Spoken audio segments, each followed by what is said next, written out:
नमस्ते सदा वत्सले मातृभूमि। हम लोग आज अदालत के अंदर के एक ऐसे मैटर की चर्चा करने जा रहे हैं जो अशोभनीय था।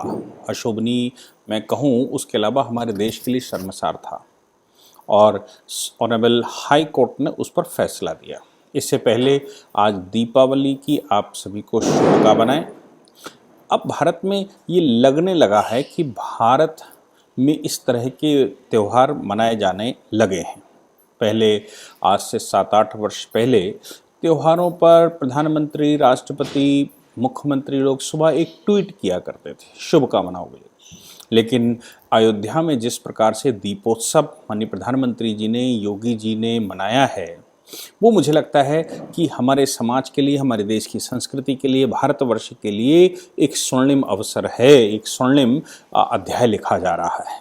इसलिए भारत में आज की राष्ट्रवादी सरकारों, राष्ट्रवादी लोग, राष्ट्रवादी मानसिकता और आप सभी जो राष्ट्र को हित में ध्यान में रखते हुए मुझे या मेरे जैसे बहुत सारे लोगों को सुनते हैं और राष्ट्र में योगदान करने के लिए आप सब करते ही होंगे, लेकिन जो लेक्चर्स होते हैं हमारे, उन लेक्चर्स को शेयर करते हैं। एक क्लिक करके भी आप राष्ट्र का सहयोग करते हैं, आप राष्ट्र का योगदान करते हैं कि मानसिक रूप से राष्ट्र में, हमारे देश में लोग तैयार हों, देश को जानें, देश की समस्याओं को जानें, देश में हो रही गतिविधियों को जानें, विदेश नीति को जानें, कानूनी प्रक्रिया को जानें और कानून के माध्यम से या कोर्ट के डिसीजंस के माध्यम से देश के विषय में उनको अच्छे से जानकारी मिले।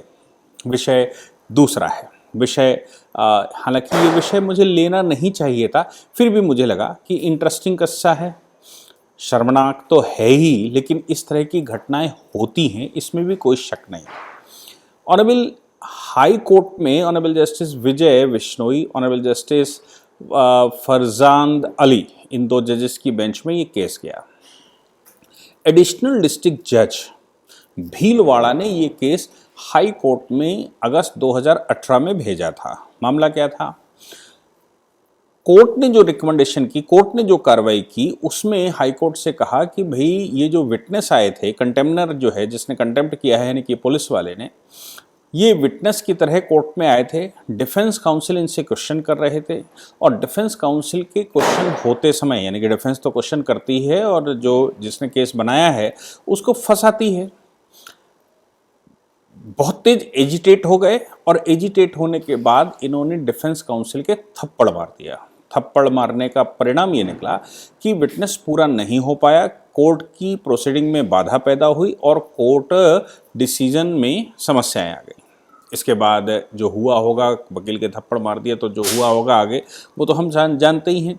और कंटेम्नर के खिलाफ कार्रवाई की जाए।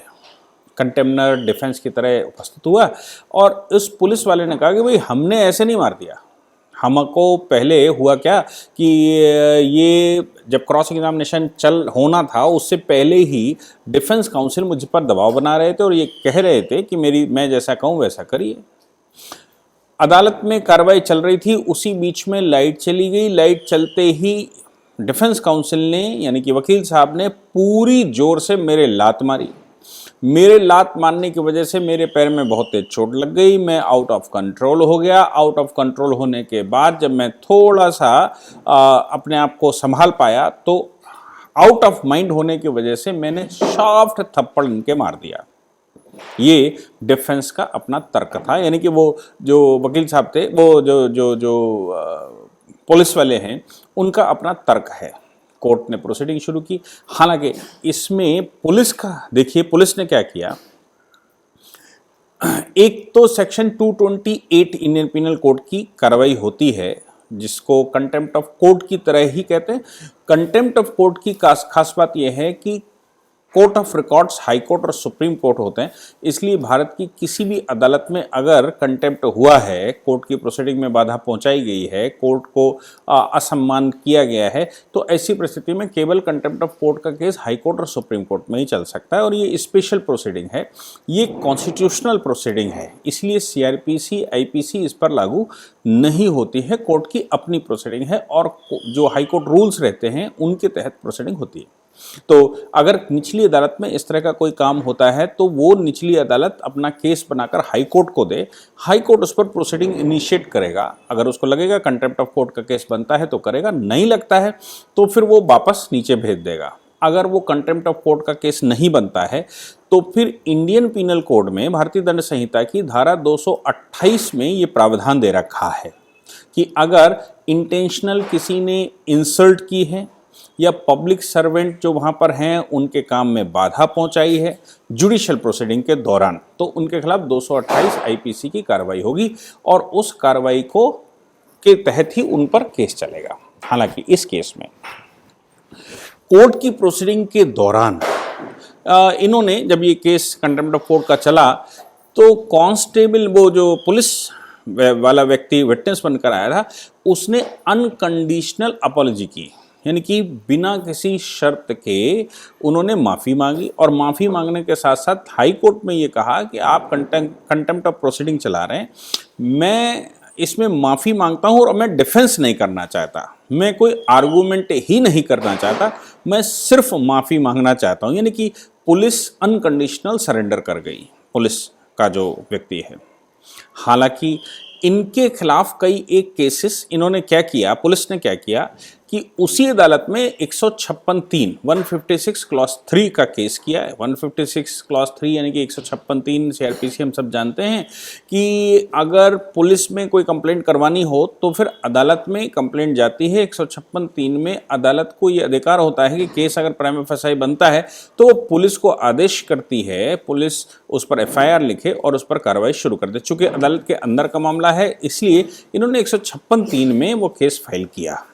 अब 156(3) की प्रोसीडिंग शुरू हो या 156(3) की प्रोसीडिंग शुरू हुई, इसमें जो कार्रवाई चल रही थी उसमें भीलवाला कोर्ट में सेक्शन 384, 504, 332, 353, 195A, 186, 189 का केस फाइल किया है इन्होंने। 156(3) का फाइल किया कि भाई इस पुलिस को आदेश दिया जाए। पुलिस को आदेश दिया जाएगा मतलब पुलिस के अगर 156(3) की कार्रवाई हो जाती है तो फिर पुलिस इस विषय पर काम आगे शुरू कर देगी, और पुलिस अगर इस विषय पर काम आगे शुरू कर देती है तो फिर समस्याएं और हो जाएंगी क्योंकि वकील साहब की गिरफ्तारी होगी फिर तो, और पुलिस उस पर एफआईआर लिखेगी, फिर पुलिस अपने हिसाब से इन्वेस्टिगेशन करेगी। तो सवाल ये पैदा होता है कि कोर्ट में ही केस चले, 228 की कार्रवाई हो ही रही है, हाई कोर्ट में मामला पहुंच ही गया, कंटेम्प्ट ऑफ कोर्ट चल ही रहा है, तो पुलिस तो वकील साहब को प्रेशर में लेने के लिए इन्होंने किया। हालांकि हाई कोर्ट ने जो कमेंट किया, उन्होंने कहा कि ऐसी कोई प्रोसीडिंग मुझे, ऐसा जो डिफेंस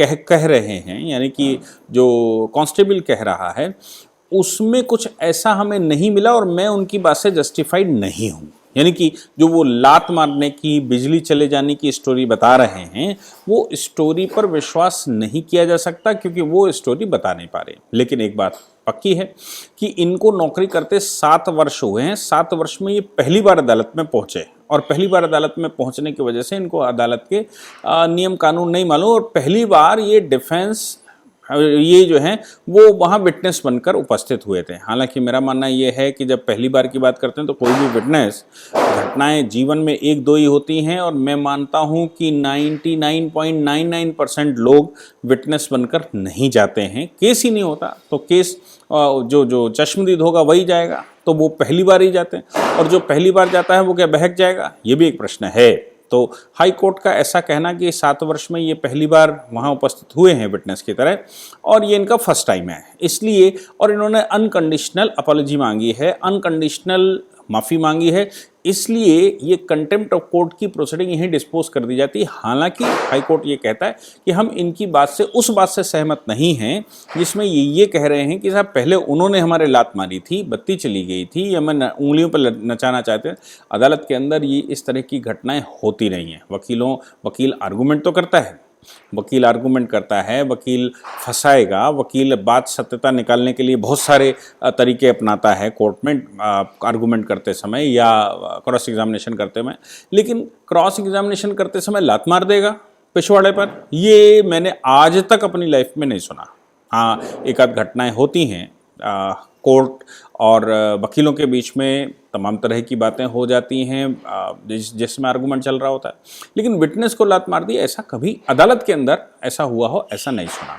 लेकिन इनका कहना है तो हाई कोर्ट इनकी बात से सहमत नहीं हुआ, यानी कि पुलिस की बात से सहमत नहीं हुआ और हाई कोर्ट ने कहा कि भाई ये आर्गुमेंट स्वीकार नहीं होता। लेकिन हाई कोर्ट ने इनको अप्रिशिएट ये कहते हुए किया है कि आपने अनकंडीशनल माफ़ी मांगी है और लेकिन आपने किया तो है ही, कुछ ना कुछ तो गड़बड़ है क्योंकि कंप्लेंट आई है, उस पर विटनेस हुए, इसलिए 25,000 रुपये का जुर्माना लगाकर, जिसका पेमेंट वकील साहब को किया जाएगा, जुर्माना लगाकर इनको छोड़ दिया गया है। और जो 156 3 156 क्लॉज 3 सीआरपीसी में जो प्रोसीडिंग ये तमाम तरह का इन्होंने मुकदमा फाइल किया है 384 ये जो धाराओं का, वो भी वहीं पर क्वैश किया जाता है। अब कोर्ट ने ये भी कहा कि प्रोसीडिंग अंडर 228 यानी कि कोर्ट में जो बाधा पहुंचाई है और वहां पब्लिक ऑफिसर के सामने जो गलत किया है इन्होंने, वो प्रोसीडिंग चालू रहेगी। वो प्रोसीडिंग कोर्ट अपने हिसाब से, द कोर्ट कैन क्लैरिफाइड, वो अपने हिसाब से कर सकती है और उस पर कार्रवाई करे।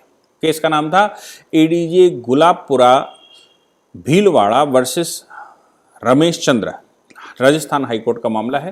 मुझे लगा इस तरह की झड़पें कभी कभी हो जाती हैं और ये rare of the rare cases में ऐसा सुनने को अपने को आता है, इसलिए मुझे लगा कि आप लोगों को मैं इससे अपडेट करूं कि अदालत के अंदर भी क्या क्या कभी कभी हो जाता है। जय हिंद, जय भारत, वंदे मातरम।